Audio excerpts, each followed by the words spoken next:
Bu sabah anneme anneciğim hangi videoyu çekeyim? Hangi konuda sorun yaşıyorsun? Neyle ilgili katkı olabilirim dediğimde kızım boğazım ağrıyor. Geçmiyor. Neden? Hala öksürüğüm var. Bu boğaz ağrısı geçmiyor dedi.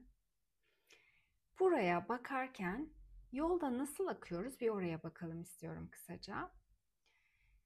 Hani diyorum ya yolculuk aslında hep içeriye doğru. O kendimize aldığımız yol ve ilişkiler bu konuda muazzam öğretmenler, özellikle en yakınlarımızdakiler. Ailemiz, annemiz, babamız, eşimiz, çocuklarımız. Eşimle ilgili küçük bir olayı örneklendireyim burada. Kendimle ilgili şöyle bir farkındalık kattı bana yakın zamanda.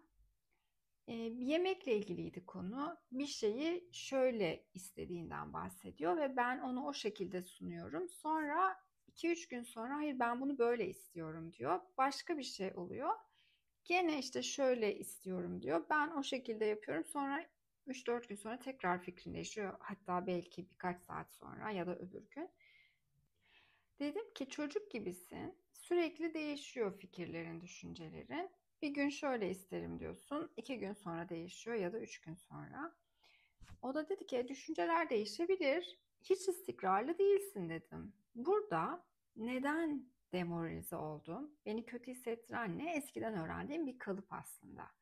Yani istikrarlı olmak ne demek? Herkes istikrarlı olmalı mı? Bir sürü soru sormak gerekiyor burada. Yani mesela bir anayasa kitabı var ve orada istikrarlı olunmalı diye yazıyor mu? Ya da istikrarın tanımı ne? Hep aynı düşüncede olmak mı? Düşüncelerin değişmez değil mi?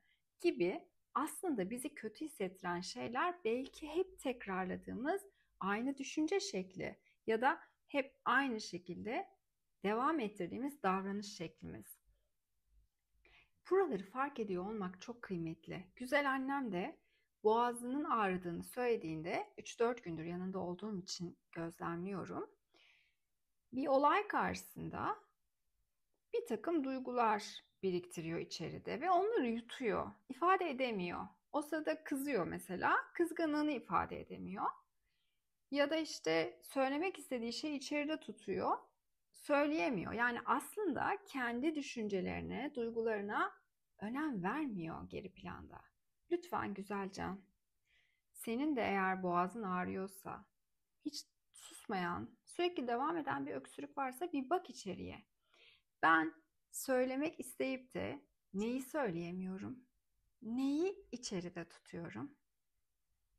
Yuttuğum, ifade edemediğim ne var bu ağrıya neden olan? Sorulara devam et lütfen. Beni bu kadar rahatsız eden, boğan ne var? Orada sürekli öksürten, ifade edemediğim, kızdığım, sinirlendiğim ya da belki korktuğum ne var? Bu senin parmak izin gibi biricik. Sen bu soruları içeriye dönüp sormadan, içeriyle temas kurmadan, yani bilinçli farkındalığını arttırmadan değişim mümkün değil. Bunun için önce içeriye bakmalısın. Acaba tekrarladığım ve bana iyi gelmeyen neleri yapmaya devam ediyorum? Orada enerji bedeni düzgün akmaya başladığında artık kendini kolaylıkla ifade edebilen, kendine gereken değeri veren duygu ve düşüncelerini kolayca ifade edebilen olacaksın. Hepimize şifa olsun.